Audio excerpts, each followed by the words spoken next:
다리오가 자기의 뜻대로 고관 120명을 세워 전국을 통치하게 하고 또 그들 위에 총리 셋을 두었으니 다니엘이 그 중에 하나라. 이는 고관들로 총리에게 자기의 직무를 보고하게 하며 왕에게 손해가 없게 하려 함이었더라. 다니엘은 마음이 민첩하여 총리들과 고관들 위에 뛰어넘으로 왕이 그를 세워 전국을 다스리게 하고자 한지라. 이에 총리들과 고관들이 국사에 대하여 다니엘을 고발할 근거를 찾고자 하였으나 아무 근거, 아무 허물도 찾지 못하였으니 이는 그가 충성되어 아무 그릇됨도 없고 아무 허물도 없음이었더라. 그들이 이르되 이 다니엘은 그 하나님의 율법에서 근거를 찾지 못하면 그를 고발할 수 없으리라 하고 이에 총리들과 고관들이 모여 왕에게 나아가서 그에게 말하되 다리오 왕이여 만수무강 하옵소서. 나라의 모든 총리와 지사와 총독과 법관과 관원이 의논하고 왕에게 한 법률을 세우며 한 금령을 정하실 것을 구하나이다. 왕이여 그것은 곧 이제부터 30일 동안에 누구든지 왕 외에 어떤 신에게나 사람에게 무엇을 구하면 사자굴에 던져 넣기로 한 것이니이다. 그런즉 왕이여 원하건대 금령을 세우시고 그 조서에 왕의 도장을 찍어 메대와 바사에 고치지 아니하는 규례를 따라 그것을 다시 고치지 못하게 하옵소서 하매 이에 다리오 왕이 조서에 왕의 도장을 찍어 금령을 내니라. 다니엘이 이 조서에 왕의 도장이 찍힌 것을 알고도 자기 집에 돌아가서는 윗방에 올라가 예루살렘으로 향한 창문을 열고 전에 하던 대로 하루 3번씩 무릎을 꿇고 기도하며 그의 하나님께 감사하였더라. 그 무리들이 모여서 다니엘이 자기 하나님 앞에 기도하며 간구하는 것을 발견하고 이에 그들이 나아가서 왕의 금령에 관하여 왕께 아뢰되 왕이여 왕이 금령에 왕의 도장을 찍어서 이제부터 30일 동안에는 누구든지 왕 외에 어떤 신에게나 사람에게 구하면 사자굴에 던져 넣기로 하지 아니하였나이까 하니 왕이 대답하여 이르되 이 일이 확실하니 메대와 바사에 고치지 못하는 규례니라 하는지라. 그들이 왕 앞에서 말하여 이르되 왕이야 사로잡혀온 유다 자손 중에 다니엘이 왕과 왕의 도장이 찍힌 금령을 존중하지 아니하고 하루 3번씩 기도하나이다 하니 왕이 이 말을 듣고 그로 말미암아 심히 근심하여 다니엘을 구원하려고 마음을 쓰며 그를 건져내려고 힘을 다하다가 해가 질 때에 이르렀더라. 그 무리들이 또 모여 왕에게로 나와서 왕께 말하되 왕이여 메대와 바사의 규례를 아시거니와 왕께서 세우신 금령과 법도는 고치지 못할 것이니이다 하니 이에 왕이 명령하매 다니엘을 끌어다가 사자굴에 던져 넣는지라. 왕이 다니엘에게 이르되 내가 항상 섬기는 너의 하나님이 너를 구원하시리라 하니라. 이에 돌을 굴려다가 굴 어기를 막음에 왕이 그의 도장과 귀족들의 도장으로 봉하였으니 이는 다니엘에 대한 조치를 고치지 못하게 하려 함이었더라. 왕이 궁에 돌아가서는 밤이 새도록 금식하고 그 앞에 오락을 그치고 잠자기를 마다하니라. 이튿날에 왕이 새벽에 일어나 급히 사자굴로 가서 다니엘이 든 굴에 가까이 이르러서 슬피 소리질러 다니엘에게 묻되 살아계신 하나님의 종 다니엘아 내가 항상 섬기는 내 하나님이 사자들에게서 능히 너를 구원하셨느냐 하니라. 다니엘이 왕에게 아뢰되 왕이여 원하건대 왕은 만수무강하옵소서. 나의 하나님이 이미 그의 천사를 보내어 사자들의 입을 봉하셨으므로 사자들이 나를 상해하지 못하였으니 이는 나의 무죄함이 그 앞에 명백함이오며 또 왕이여 나는 왕에게도 해를 끼치지 아니하였나이다 하니라.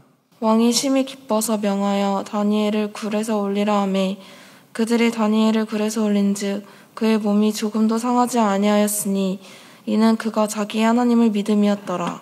왕이 말하여 다니엘을 참수한 사람들을 끌어오게 하고 그들을 그들의 처자들과 함께 사자굴에 던져넣게 하였더니 그들이 굴 바닥에 닿기도 전에 사자들이 곧 그들을 움켜서 그 뼈까지도 부서뜨렸더라. 이에 다리오 왕이 온 땅에 있는 모든 백성과 나라들과 언어가 다른 모든 사람들에게 조서를 내려 이르되 원하건대 너에게 큰 평강이 있을지어다. 내가 이제 조서를 내리노라. 내 나라 관할 아래에 있는 사람들은 다 다니엘의 하나님 앞에서 떨며 두려워할지니 그는 살아계시는 하나님이시요 영원히 변하지 아니하실 이시며 그의 나라는 멸망하지 아니할 것이요 그의 권세는 무궁할 것이며 그는 구원도 하시며 건져내기도 하시며 하늘에서든지 땅에서든지 이적과 기사를 행하시는 이로써 다니엘을 구원하여 사자의 입에서 벗어나게 하셨음이라 하였더라. 함께 이 다니엘이 다리오 왕의 시대에 바사 사람 고레스 왕의 시대에 형통하였더라. 아멘. 할렐루야. 오늘도 참 좋은 아침입니다. 오늘도 주님과 동행하는 아침, 또 주님의 인도함을 받는 그 복된 아침 되시기를 간절히 축원합니다. 유명한 다니엘 이야기죠. 다니엘은 참 모든 일을 여기 보니까 민첩하게 했다 그랬습니다. 그래서 도무지 그를 어떻게 할 수가 없어서 하나님의 율법으로 그를 이제 고발하려고 했습니다. 그리고 법을 세웠죠. 왕 외에 다른 신에게 기도하면 사자굴에 던져놓는다는 법을 하나 그들이 만들어냅니다.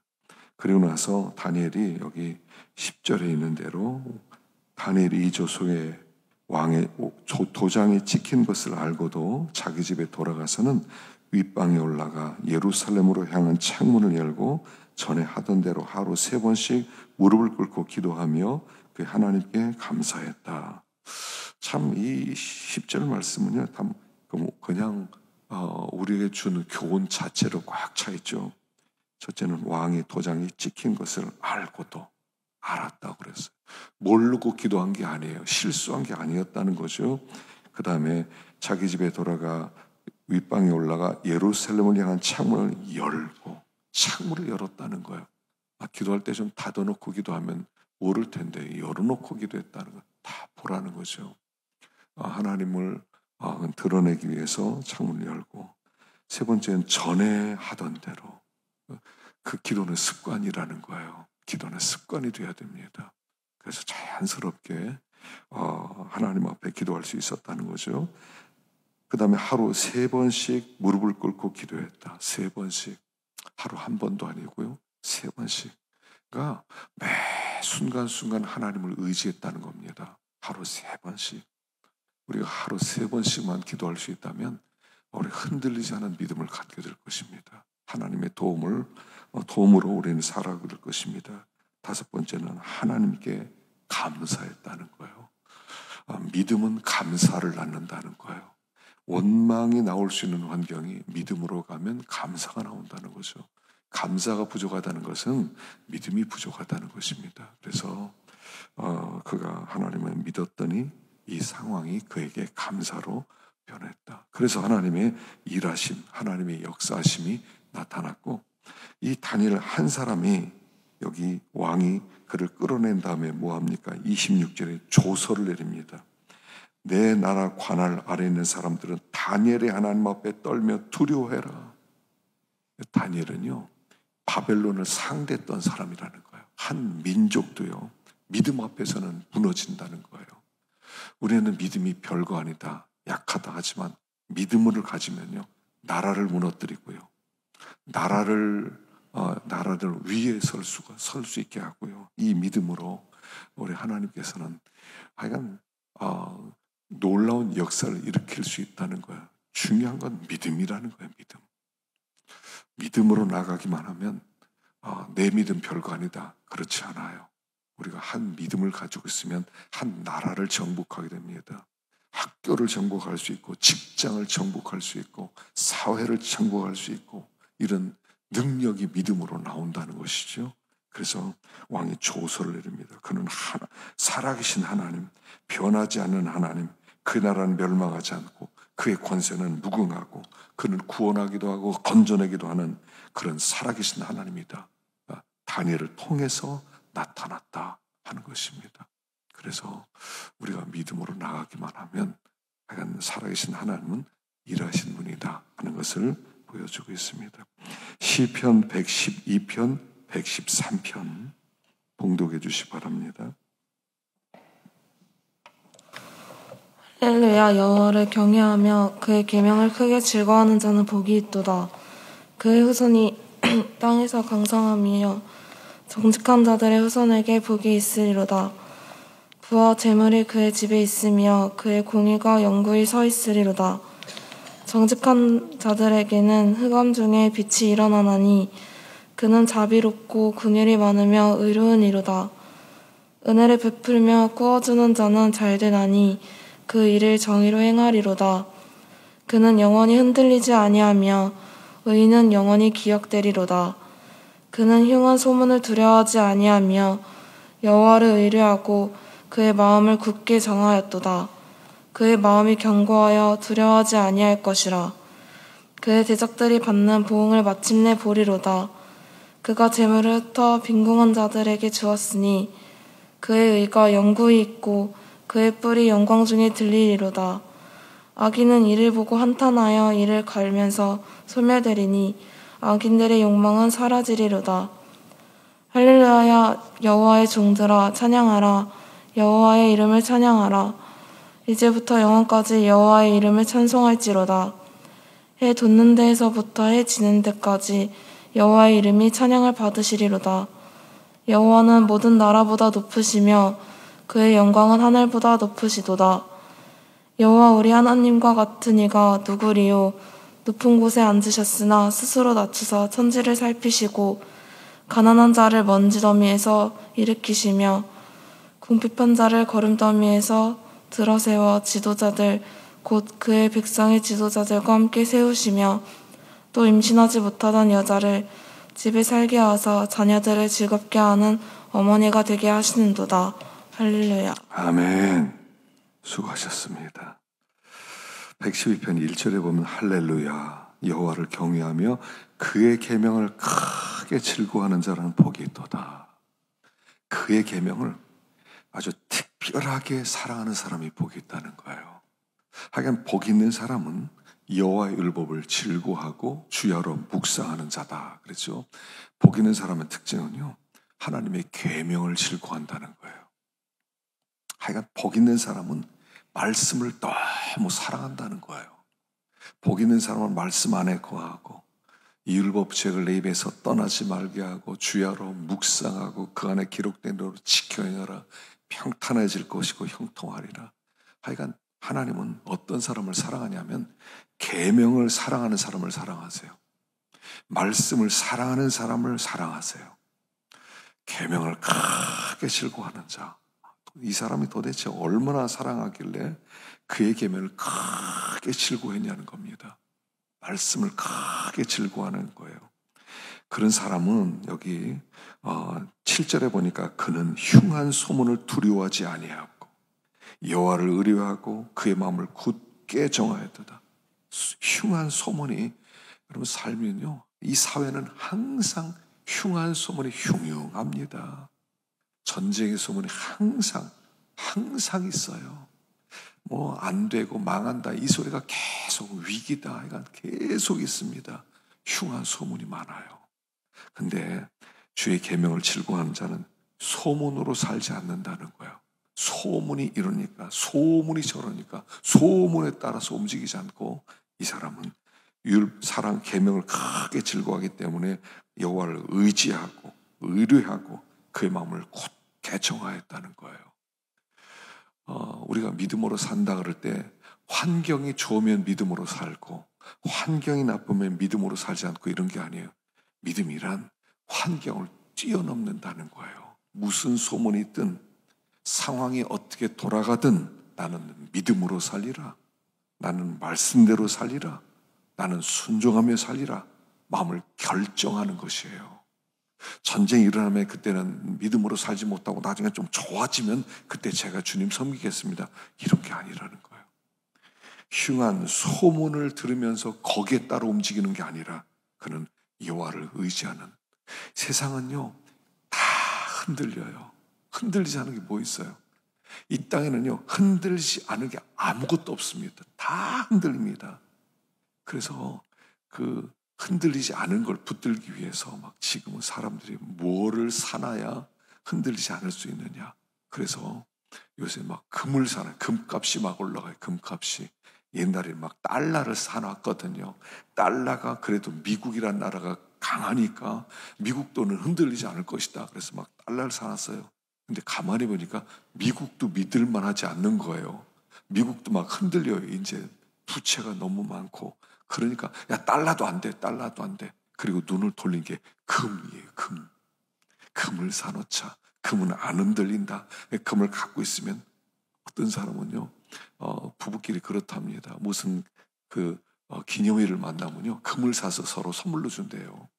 서로 금을 이렇게 모으고. 그래서 기분이 나쁘고 부부 싸움할 때마다 금 본다는 게 금을 본대요. 그러고 나서, 아, 금이 있지? 하고서 위로를 받는다는 거예요. 흔들리지 않은 것이 금이니까. 이렇게 생각해요. 네, 금도요. 이거 금 붙들고 어디로 갑니까? 전쟁 나면 금 들고 가면요, 다 죽임당합니다.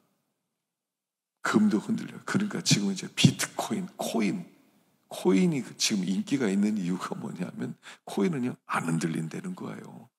코인은요, 번호만 있으면 돼요. 번호만 줘. 그래, 번호만 암기하고 있으면요, 뭐 미국을 가든 뭐 아프리카 가든 어디 가든 그 은행에 가서 코인 번호만 딱 대면요, 돈을 준대요.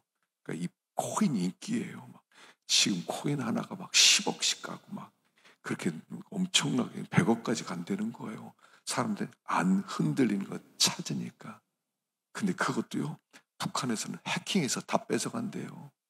매년마다 막 조 단위로 그냥 비트코인 번호 알아가지고 가져간다는 거예요. 믿을 게 어디 있어요, 세상에. 아무것도 없어요. 그래서 하나님밖에 없어요. 이 사람은 흉한 소문을 두려워하지 않고 여호와를 의뢰하고 그의 마음을 굳게 정하였도다. 굳게 정하였도다. 하나님만 안 흔들리는 거예요. 하나님만. 하나님을 의지하는 자만 견고해지는 거예요. 하나님을 의지하는 자만. 그래서 우리가 하나님을 의지하고 살아가는 겁니다. 하나님을 의지하고 하나님을 바라보고 다 흔들려요. 다 불타 없어져요. 하나님만 견고하세요. 그래서 하나님을 의지한 사람만 영원한 거예요. 왜요? 하나님이 영원하니까. 하나님을 의지한 사람만 영원해요. 하나님만 붙든 사람만 영원해요. 그래서 이 사람은 소문 막 든든히 하나님을 의지했기 때문에 세상이 흔들리고 세상에 전쟁이 나고 세상이 뭐 망하고 나는 하나님 의지하고 있다. 하나님 나를 지켜주신다. 하나님이 나의 백이다. 그러니까요, 안 흔들리는 거예요. 믿는 사람은 안 흔들립니다. 흉한 소문에 안 흔들립니다. 무슨 이야기 듣더라도 그냥 한 귀로 듣고 한 귀로 그냥 흘러보내는 겁니다. 아, 그러라고. 난 하나님을 의지하고 있다. 하나님을 의지하고 있다. 그리고 하나님께 내놓는 거예요. 다니엘이 그거 아닙니까? 다니엘이 하나님 의지했더니 바벨론이 흔들려고 그랬는데 바벨론으로 흔들리지 않아요. 하나님께서 함께하는 사람은요, 결코 흔들리지 않습니다. 그래서 여호와를 경외하고 그의 계명을 크게 즐거워하고 흉한 소문을 두려워하지 아니하고 하나님을 의지하기로 곧게 마음을 정했을 때 마음에는 항상 편안함이 있어요. 세상은 요란하지만 내 마음은 항상 편안하다. 이 고백하게 되는 것입니다. 그래서 오늘도 흉한 소문 두려워하지 마시고 여호와 의지하고 살아갈 때 반드시 승리하게 될 줄로 믿습니다. 기도하겠습니다.